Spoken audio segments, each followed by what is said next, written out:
أيها النبي حرض المؤمنين على القتال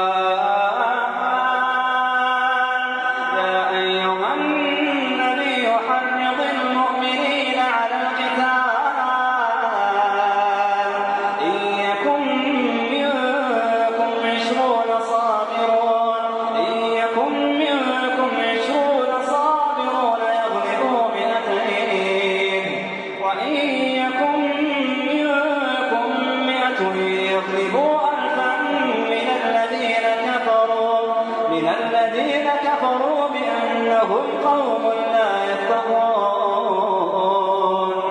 الآن خفف الله عنكم وعلم أن فيكم ضعفا فإن يكن منكم 100 صابرة يغلبوا 200 وإن يكن منكم 1000 يغلبوا 2000 بإذن الله والله مع الصابرين.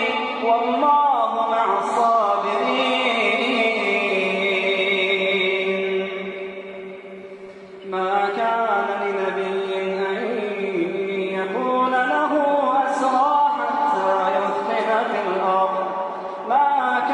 لنبي أن يكون له أسرى حتى يثخن في الأرض تريدون عرض الدنيا والله يريد الآخرة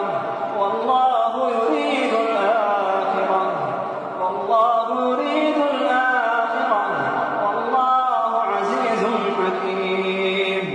لولا كتاب من الله سبق لمسكم فيما أخذتم عذاب عظيم فكلوا مما غنمتم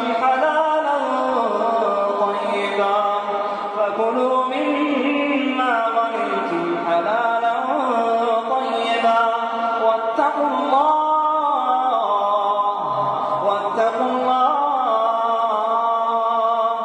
إن الله